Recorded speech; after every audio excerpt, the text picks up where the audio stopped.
All right, everybody, we'll go ahead and get started today with our lesson. This is the lesson for Friday, March the 27th. Welcome to class. Go ahead and open your books to page number 387. Page number 387, this is the beginning of chapter number 15. While you're turning there, I'll go ahead and let you know we will be having a test this coming week. I will let you know how the test will be taken. But you need to send me your email address so I can send you the notes from those days where you didn't have any slides. You need to make sure you get that from me. And again, make sure you're doing the reading as well, because if you're not doing the reading, I can't vouch for your success with the coming test. You need to be reading as well. So make sure you send me that email address. You should have it from when I gave it to you at the beginning of the week. All right, go ahead. You should be now at chapter number 15. A great chapter, one that I have been looking forward to. Once again, and I keep expressing this, and I cannot express this enough, history doesn't exist in a vacuum. History doesn't just pop out of nowhere, some Darwinist Big Bang Theory, oh man, the American Revolution happened out of nothing. Whoa! No. It always builds on what has happened previously. With the Renaissance, you got a great revival of thinking and how to think differently. The Reformation built upon the ideas of the Renaissance. And the Reformation created much of what happened in the Age of Reason. You had men that were out of the Lutheran Church that was established during the Reformation, making scientific discoveries. Now, throughout the Age of Reason, there were just as many atheists and people that tried to explain God away. You had plenty of those. You had pantheism and deism and all that. But when we get into this chapter, Attempts at Liberty, you really see how these ages, these time periods have built on top of each other to this huge culmination of previous history that has it's continuing to break barriers. The barriers that are broken in chapter 15 all started because of Renaissance ideas and all started because of Reformation ideas. As we get started here, I've got a question for you. I want you to write this question down.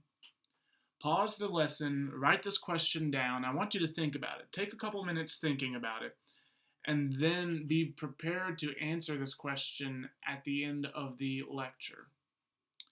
The question is this: does the American Revolution violate biblical rules and biblical commandments in Romans 13:1 and Titus 3:1? Does the American Revolution violate those? You're saying, well, what does Romans 13:1 and Titus 3:1 say? Well, let's take a look at this. Romans 13:1 says, "Let every soul be subject to the higher powers, for there is no power but God. The powers that be are ordained of God." And then Titus 3:1 says, "Put them in mind to be subject to principalities and powers, to obey magistrates, and be ready to every good work." So, was the American colonies, them overthrowing British rule in the American Revolution, did that violate biblical precepts? Pause the lesson, think about it, and then be ready to come up with an answer at the end of the lesson. All right. While we go ahead and get started, while you're thinking about that, we'll go ahead and get started. Now, the American continent has given birth to one of the greatest nations, if not the greatest nation. In fact, I would say it's the greatest nation ever devised in the heart of man. It's not a perfect nation. I'll be the first to agree with that. But the American nation is that's the greatest gift that God has ever blessed mankind. And all of that majesty and grandeur that comes from freedom all had to start somewhere. Many times, like many other things, the grand idea of freedom and independence started from humble beginnings. It didn't start with a bang of fireworks and all of a sudden it comes out on the scene. No, it started from very humble beginnings. The first American struggle to preserve liberty, and again, I say American, they adopted the American ideas, even though they weren't Americans when they first landed, because obviously the American nation hadn't been birthed yet. But the American ideals that were accepted by these people made them American ideals, if that made sense. So, the struggle to preserve liberty started out with this motley crew. These are the Pilgrims. In 1620, these guys came to the American continent. They sought land where they could be free to worship God without government opposition. Now, these Pilgrims, what happened to them was in England, you had a lot of persecution. And the persecution that came about from the King of England and the Parliament. These Pilgrims, Puritans, were not conforming to the Anglican Church, the Church of England. Remember, the Church of England is a Protestant church that came out of the Roman Catholic Church. And don't misunderstand, there's a lot of great people that have come out of the Anglican Church. I mean, John Newton, the author of Amazing Grace, was Anglican. I mean, there's a lot of good things that come out of there. However, there was a lot of persecution that the Anglican Church also exacted upon the Pilgrims. And what happens where the Pilgrims decided they wanted to leave this place where they had persecution, and they first fled to Holland. So these English people mount a boat and they sailed to Holland in the Netherlands.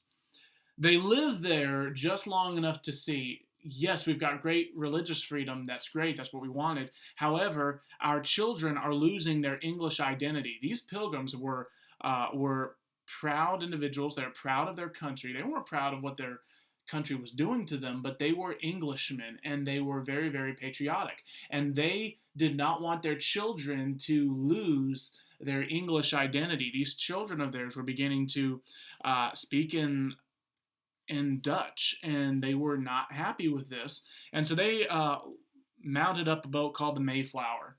And it was actually more than just the Mayflower, but the Mayflower is what's known as the most famous.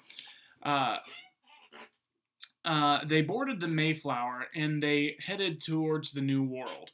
And once they hit the New World, they realized that once they get to where they can start a colony, they're going to need a system of government. And they decide to establish this government by what's called the Mayflower Compact. Now you see this on page 387. A little excerpt from the Mayflower Compact is this: having undertaken for the glory of God and advancement of the Christian faith and honor for king and country. See, they were patriotic. They didn't dislike their country.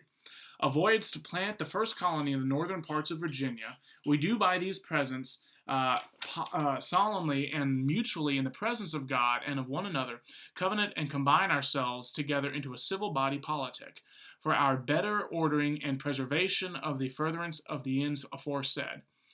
And by virtue hereof, to laws, ordinances, acts, constitutions, and offices, from time to time, as shall be thought most meet and convenient for the general good of the colony, unto which we promise all due submission and obedience. So within this Mayflower Compact, they basically drew up the first constitution. It was the first civil authority in the New World, at least from the British standpoint. These Pilgrims, after they created their first settlement, it wasn't without heartache. It wasn't without struggle. It wasn't without painstaking winters. There were a lot of people that lost their lives trying to establish this new world, this English settlement in the New World. But they were willing to do it, and they laid the foundation for what we have today. Now, as far as colonial liberties go, you need to realize something. The Mayflower Compact and the Puritans and the Pilgrims that came to America, they came to establish religious freedom as well as a form of political freedom. And England was they were fine with granting political freedom to these people because these political individuals in the New World were largely insignificant. They didn't really pose a threat to the English politic. They didn't form a problem in any way, shape, or form. So they gave them a lot of freedom to govern themselves. Now, these Puritan ideals, the Puritans that came to the New World, this Puritan society was successful in that they carried a religious conviction. Now, how do you define successful? If you define successful as being never having a problem, well, they weren't successful. They were successful because they pursued through the problems. I think it was John Wayne one time in a movie said, bravery isn't lack of fear, but it's mounting a horse and riding on in spite of fear. They didn't succeed because they had no fear. They succeeded because they pushed on despite their fear. And they laid this great foundation. Now, this conviction that they were following, they had a common respect for English law. They didn't set out to make their own country. They set out as outgrowth of the British Empire. And so they respected English law. They also had a love for self-government, meaning that they wanted to be able to elect their own leaders. And this love would end up fueling a philosophy, the American philosophy of government, in the coming years. Now, almost for the 150 years after the founding of the first colony in the New World, the American colonies began to prosper under English protection. Again, England really did not care with them self-governing because they were seen as outliers. They were seen as people without any real influence. They were seen as people without a whole lot of threat. They didn't provide a whole lot in their mind up at the beginning. They didn't provide a whole lot to the English economy, and the King of England just kind of wanted these people out of his hair to begin with. So they were fine for 150 years to let the American colonies prosper and exist without much royal interference. However, that would change for several reasons, but I don't want to get ahead of myself. During this time frame, they permitted the colonies great religious and political liberty. And England was so permissive in allowing the colonies to govern themselves for several reasons. Number one, the colonies were relatively unimportant. Number two, their failure to show a profit in their overseas trade really didn't make them that big of an issue. And thirdly, the focus of English attention was more on important matters in other parts of the world. So basically, the English people really didn't care a whole lot about the colonies because at the beginning, they really didn't add much to the empire. They didn't really pose a threat to British trade. There really wasn't a whole lot involved there. The problem was this would eventually change. The American Revolution took place after the British monarchy began to impose great restrictions on the American colonies. What happened was, we talked about the 7 Years' War last chapter. This went from 1756 to 1763, well known among Americans as the French and Indian War. Up until that point, the British Crown really paid no attention in the New World. But as we discussed when we were going through the 7 Years' War, a British politician said, listen, we'll let our allies deal with the French in Europe, but we need to take care of the French in the New World. So that's when they began to pose a lot of restrictions on the American colonies. They began to take more of an interest on what happened inside the American colonies. After the war ended, Britain found itself in a lot of debt, and they found themselves in so much debt that they began to tax their colonies in the American continent. They thought that it was all but reasonable for the colonies to pay their own way, pay their fair share, because the Britain people protected the colonies. Well, let me put it this way. If it was simply an act of, listen, we fought a whole war trying to defend you guys, we need to raise taxes on you guys, and here, we'll allow you an opportunity to contest these taxes, we'll give you a seat in Parliament, then really, America probably would not have become a its own nation. It would have remained part of Britain. Now, George III, he was the king during the American Revolution. And remember that question I asked you? I asked you a question. Was it in violations of Romans 13:1 and Titus 3:1 for the American colonists to go to war with their mother country? Was it right for them to try to become their own nation? And I don't want to get too ahead of myself, but I will say this. Christians are even divided about that today. There are prominent faith leaders in America today that question whether or not it was biblical for the Americans to overthrow the English rule over the colonies. But as much as it was a question now, it is very much a question back then. Christians in that day were completely divided over whether or not they should try to throw off King George III of Britain. A lot of questions were had. I remember a story. The first Speaker of the U.S. House of Representatives was a guy he was a preacher, in fact. He and his brother were both preachers during the Revolutionary War, and this guy, Muhlenberg, I believe was his name, Muhlenberg, he saw the overreach of the British power, and he wanted to join Washington, and Washington, in fact, saw Muhlenberg's capableness and wanted to put him on his general staff as a high-ranking official within Washington's army. And Muhlenberg nearly took it until Muhlenberg's brother, who was a preacher in New York, said, no, we need to keep to Romans 13:1 and Titus 3:1. We don't need to overthrow the King of England. And so Muhlenberg told Washington, thank you for the offer, but on the advice of my brother, I'm going to kindly refuse your offer. Well, a couple months later, the British come into New York, and it doesn't matter that Muhlenberg's brother is a supporter of the British. It doesn't matter to them because they burn his church down, and with it, his only place to stay. Muhlenberg's brother came to him after that and said, listen, this is not a government that seeks to promote the good and to punish the evil. Maybe you are right in believing that they should be overthrown.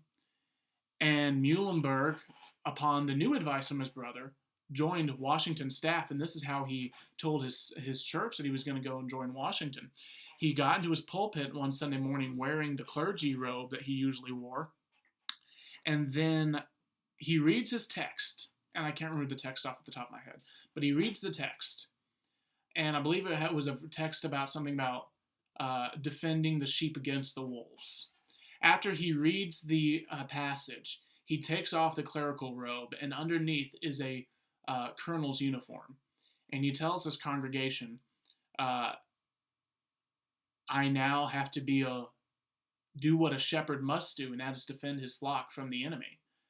I must defend my flock from the wolves. And so he went to war on Washington's staff and ended up becoming the first Speaker of the House of Representatives after the war ended. So there was a lot of division. We think of the Civil War as being a place of division, pitting brother against brother. This was taking place in the American Revolution too. But anyway, let's talk more about the reasons behind the American Revolution. We've established that George III wanted to make the colonists, quote unquote, pay their own way. And we've established that Christians were divided on what to do. But let's look at exactly the specific grievances that the American colonists had. The first one was taxation without representation. I said this earlier. If Britain had come to the colonies and said, listen, American colonies, we are in deep debt because we went to war with France, in part trying to defend you guys. We need to raise taxes on you in order to recoup the money that we lost during the war.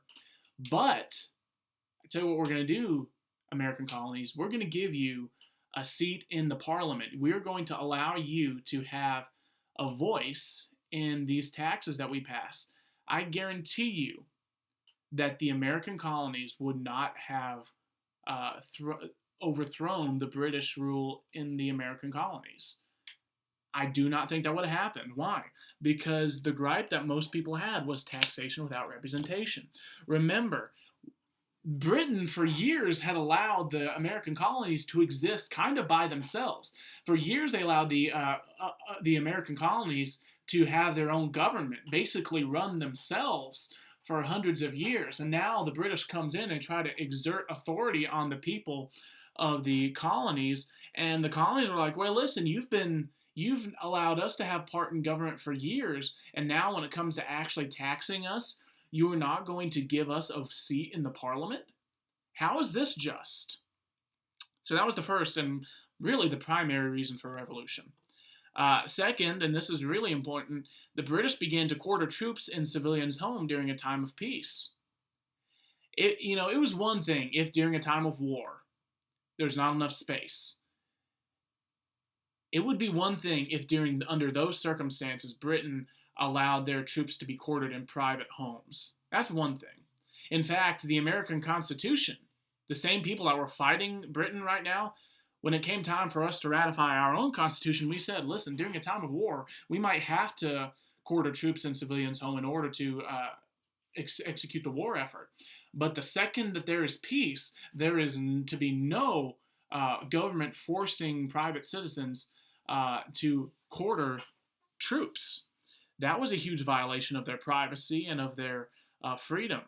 The final one, and again, there are more than these, but these are the ones that are the highlights. Finally, King George didn't want to allow British soldiers to be put on trial in the colonies. There came a time where the king said, okay, you colonists, any British soldier that commits any crime against you, you cannot put them on trial in the colonies. You have to send them back to Britain. And the Americans very rightly thought that, wait a minute, you're going to send them to Britain, and public opinion in Britain is against us, the colonies, so they'll get off scot-free, and they could have killed someone for all we know, and you will have just let them walk.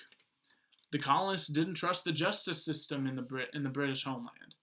These were all reasons for the American Revolution, and that caused a lot of issues. Now, the war took place. After the war took place, the war officially kicked off on July the 4th of 1776 when the Declaration of Independence was signed.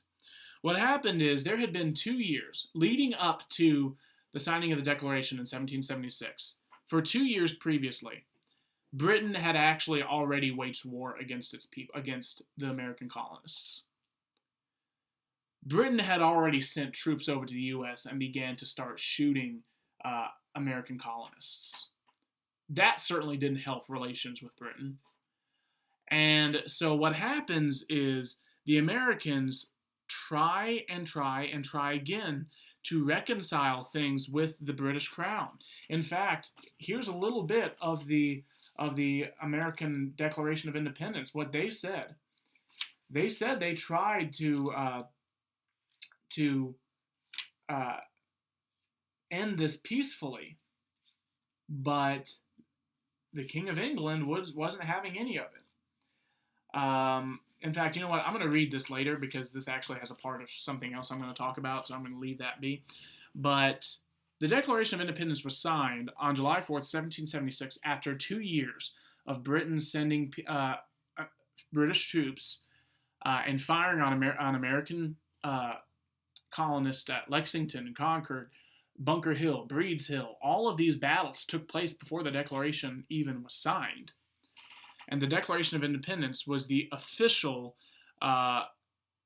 secession of the colonies from England. So once the American Declaration of Independence, it was actually part of the same General Congress that this took place. They realized that the Americans needed an army. If we're going to be a nation to wage war against Britain, we're going to need a general. Now, the Declaration had not yet been signed. The Declaration would have been voted on a couple of days later, but it was kind of the going thread that eventually there were going to be people that would sign on to the Declaration, and eventually we would go to war. And in preparation of our cessation from England, and in preparation of preparing for war, the Continental Congress decided to appoint a leader for the army. So, first of all, they need to find an army. So they look around. Where are we going to find our army from? Well, the Continental Congress adopts the Massachusetts militia, the Massachusetts militia, as their as the army of the American colonies. And then, as time would go on, they would adopt the militias of other colonies as well. But to start out, they adopted the Massachusetts militia as their army, and they appointed someone to be their leader. Now, John Adams was the most vocal proponent for cessation, and everyone thought he was so loud and so obnoxious. And I say obnoxious not because I think he was obnoxious, but his fellow members of Congress thought he was obnoxious. And by the way, you can read his records. He understood that he was obnoxious. He was very loud, and we admire him for that. By the way, without John Adams, we would have no United States of America. We would have no Declaration of Independence. I'm completely in full belief of that. But anyway, John Adams, he has been proposing independence for so long. They were concerned. His friends in Congress are going to be concerned that John Adams is going to make this only about him and only about his state, his colony. John Adams, though, was a real believer in freedom and a real believer in independence, and he was not going to make it about him. It was about the country as a whole. It was about all 13 colonies. So other people began to think, well, when they adopt the Massachusetts militia, he's going to choose one of his friends from New England to be the commander. Well, he surprises everybody by not appointing anyone, by nominating someone in his own delegation. In fact, he didn't even suggest anybody in New England. He chose a Southerner. He nominated a Southerner by the name of George Washington. Colonel George Washington. Now, George Washington was part of the Virginia militia, and again, part of that was also part of getting all of these united militias together. But George Washington was a humble man. He was a humble leader. He accepted the commission, was given the title of Commander-in-Chief of the American Army, and he immediately left the Congress to take up his control over the army. Now, go ahead and pause this, write this down. I'm going to assume you already have it written down, so we're going to go on to the next slide.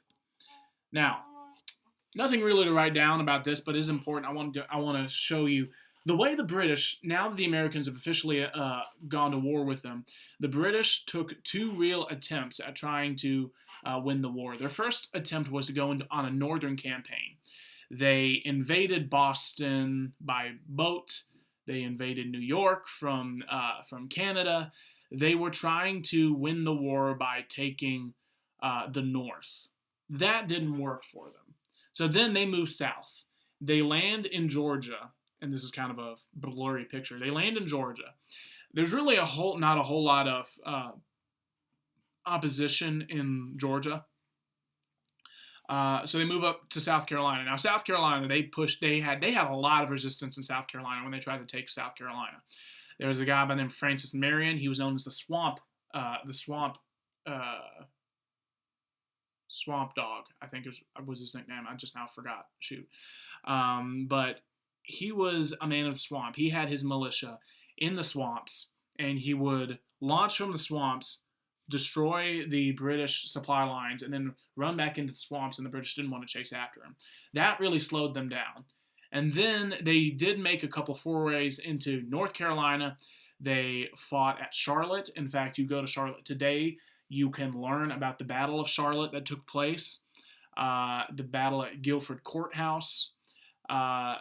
This was the campaign in the South, basically. Now, the turning point of the war took place at the Battle of Saratoga. The Battle of Saratoga, this was the turning point for the Americans. Up until this point, in 1777, up until this point, it had been very much in the British column. It was the Americans to lose up at this point, because Britain was winning everywhere. They conquered parts of South Carolina, captured one of Washington's armies down south. It was an army of 5,000 men, which when you're George Washington, 5,000 is a lot of men. You need 5,000 men, especially when you're going up against the largest army and navy in the world at that point. So he lost a lot of assets when South Carolina eventually fell. But the Battle of Saratoga, this is actually up in New York.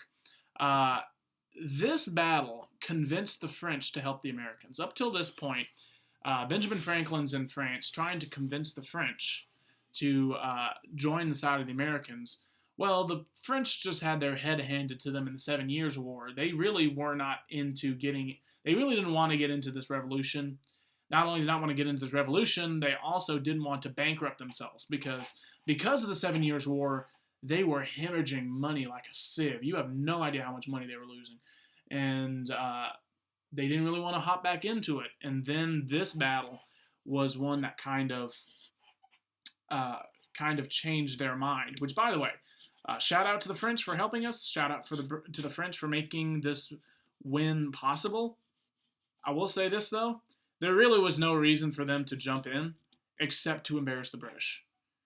They gained literally nothing from this war. When this war ended, the British got nothing. They didn't get any money from the British. They didn't get up any money from the Americans. This, and as much as I'm thankful for the French, because we wouldn't have been a nation without them throwing their support in with us, it really didn't do them a whole lot of good. It only hurried their demise as a nation. Now, the war ends. The war ends let me back up here. I went too far. The war ends after the Treaty of Paris is signed. Now remember, there are multiple Treaty of Parises in history. This was probably the first, if I remember correctly, this was the first Treaty of Paris to be signed. It would not be the last, though. And you got to ask the question. The Americans, once they declared themselves seceded from Britain, they immediately became targets of the English king. When the Declaration of Independence was signed, Benjamin Franklin turned to all of his colleagues and said, well, we shall all now hang together. Otherwise, we'll all hang separately. He said, if we don't hang together now, the king's going to come in and kill us all. They literally signed their death warrants. The members of the Continental Congress signed their death warrant when they signed the Declaration of Independence. They knew they had a lot to lose. That being said, once the war ended, they kind of got to ask the question, okay, what are we going to do now? How are we going to form the government? Because now, up until this point, the American Revolution has been a trial by fire. Now they've got peace. This war has brought people together, regional factions, the North versus the South, New England versus the Middle Colonies versus the Southern Colonies. All of these colonies all have their own interests, and the only thing that brought them together was the fact they had a common enemy, which was Britain. And now the question is, what are they going to do? What's going to unite them? Now, I'm not going to get into too much of a history here because this is not American history, this is world history. But one of the things that happens, the first American government actually wasn't under the United States Constitution. The Constitution we have today wasn't signed until the 1780s. There was no real Constitution. The Constitution during the Revolutionary War and the years right after the American Revolution was called the Articles of Confederation. Basically, the Articles of Confederation was just this. All 13 colonies were kind of their own nation. If they wanted to go up to if North Carolinians wanted to go to Virginia, guess what? They had to change their North Carolinian dollars for Virginian dollars when they made it to the Virginia border. Basically, 13 countries. The Congress basically held no power. They were basically figureheads at this point. The president could be pretty much voted out of office whenever. I think they had 13 presidents between 1776 to 1789 when the Constitution was signed. So, this was not there were a lot of political factions and a lot of problems that took place under the Articles of Confederation. Finally, they realized, okay, the Articles of Confederation isn't working. We need to get a new constitution. And I'm so oversimplifying this because this is not American history, this is world history. If I wanted to spend more time on this, I could spend 30 minutes just on one topic alone. And I get the sense you probably think, I believe you because you've been talking for that long. But we shall press on. We're almost done. So, after the war, after the Articles of Confederation was decided to be too insufficient a government, they began to create a new constitution. Now, this constitutional convention it was actually headed by George Washington, the former general, is now the president of the Constitutional Convention. He now has to make sure he wrangles all of these delegates as they wrote the Constitutional Convention. And prominent people that were present at the First and Second Continental Congress, they're gone. John Adams is not part of the Constitutional Convention. He is serving as America's ambassador to England and France at the time. So he's out of the picture. But he's got to wrangle all of these people with strong personalities, and they all have different ideas of how the government should be run. Some people believe that there really shouldn't be a president. Some people thought, like Alexander Hamilton, at the very beginning, Alexander Hamilton thought that we should have a king. Eventually, that would obviously change, and Alexander Hamilton would go all for the Constitution. But at the very first, he thought about having a king. So there's a lot of different ideas here. But the system of government they settled on was called federalism. Federalism is the delegation of powers to the national and state governments. So, for instance, North Carolina cannot make a deal with, let's just say, Saudi Arabia on oil. If there's going to be a deal made between Saudi Arabia and someone in the United States, it has got to be the federal government, the national government. States are not allowed to have their own armies. Militias are a different story, but they were not allowed to have their own armies that fought in the name of that state. They had to have one army for the whole nation. There was a lot of different division of powers and division of powers in the American Constitution, all due to federalism. It's the delegation of powers to national and state governments. So, another facet of the constitutional republic that we live in, popular sovereignty. Popular sovereignty is government based on the consent of the governed. So their idea is if we don't like the government, we can overthrow it. And guess what? That'll cause a huge issue when it comes to the Civil War many years later. Popular sovereignty was the mindset that if we don't like the government, if we think the government is overstepping its bounds, we can leave this government. That was the belief. Now, last thing under this constitutional government, constitutional republic, it's the Bill of Rights. North Carolina is very important to the Bill of Rights because they got the Constitution all ironed out, and they sent them to the states to start ratifying it. North Carolina was the second to last state to ratify the Constitution, and part of the reason was because North Carolina said, wait a minute, we've read this Constitution, and we see there are no protections for basic freedoms. So North Carolina said, I'm not signing nothing until you send us a bill that outlines the basic laws that government is not allowed to mess with. Now, that was kind of a Southern thing. That was kind of the thinking among Southerners. You got into New England, there were a lot of people that said, no, we don't want to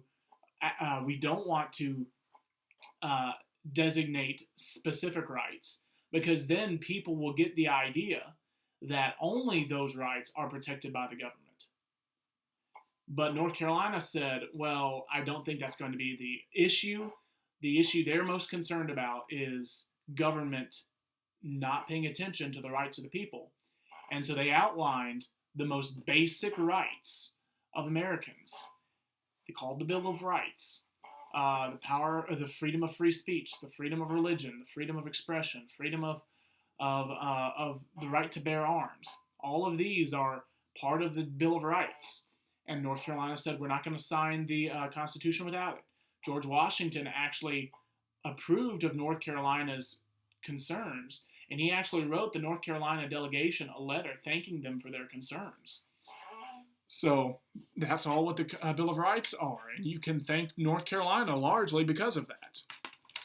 Now, one thing before we get to the final lesson right here within today's lecture, a constitutional republic. What is a republic?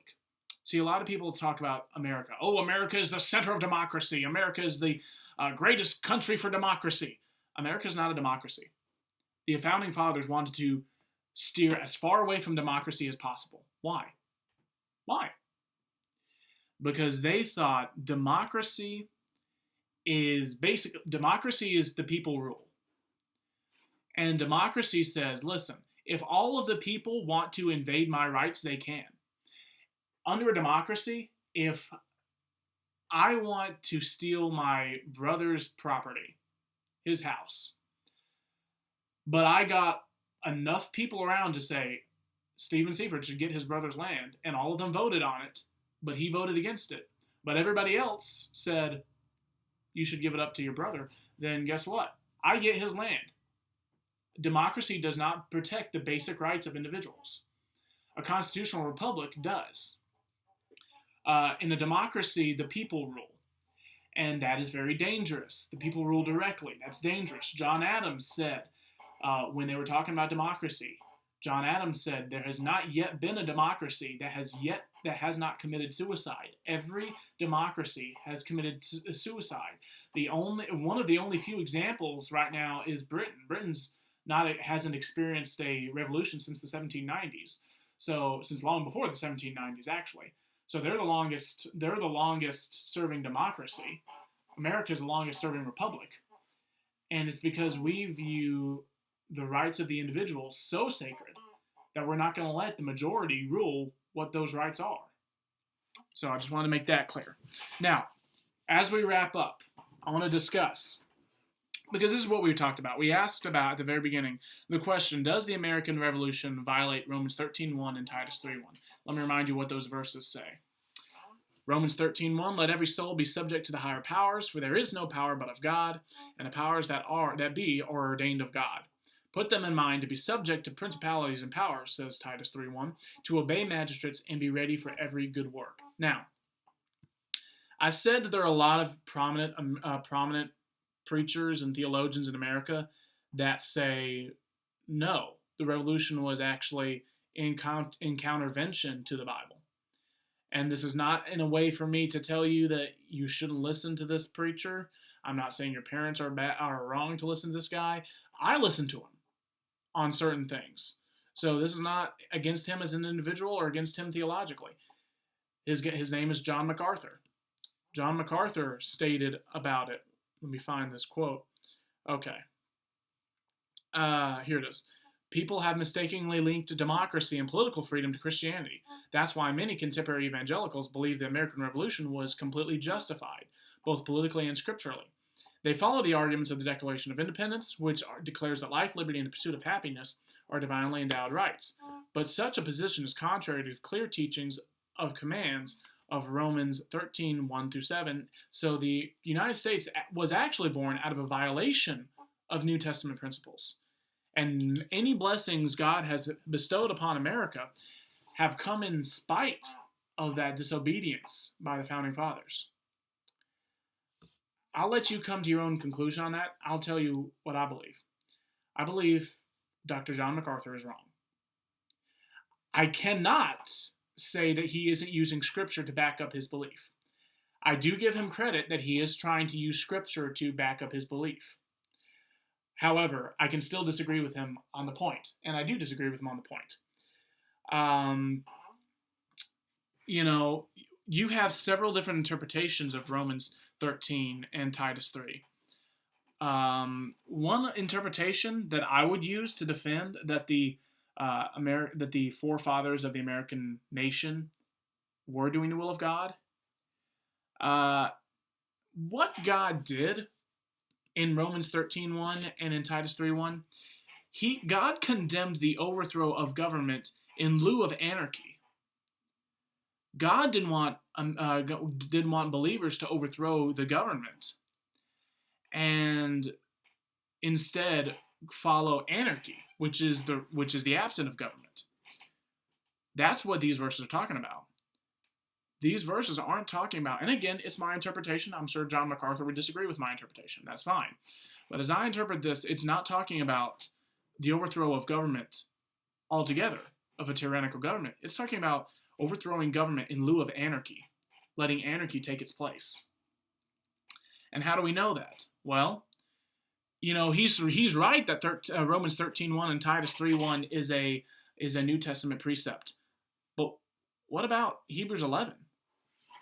Hebrews 11 is full of Old Testament saints. And if we're going to believe that the Old Testament is Scripture, and we do, all Scripture is given by inspiration of God and is profitable for doctrine, for reproof, for correction, instruction, and righteousness, that the man of God may be perfect, thoroughly furnished to all good work. If we're going to believe that the Bible is our final authority for all manners of faith and practice, guess what? We got to look at Hebrews 11. Hebrews 11 is famous for being the Hall of Faith. And you know what you find in the Hall of Faith? You find people like Ehud, people like Jephthah, people like Samson, people like Deborah, that overthrew tyrannical governments. They were violating. If John MacArthur was right, then they were violating a future principle. But guess what? I mean, they were doing what the Lord had wanted them to do. Ehud, straight up, if you don't remember his story, Ehud was the guy. He was left-handed. Nobody else was left-handed. So he walked into the king of Edom, and they only checked his right side because they thought only a right-hander would come in here, apparently. And he hid a dagger underneath his left thigh. And so that when he walked into the king, the Bible says that the king was a fat man, a very fat man, because Ehud pulled out his dagger, stabbed the king in the gut, and the Bible says that the fat of the king ran down over the hilt of the knife and covered Ehud's hand, and the fat of the king just absorbed this knife into him.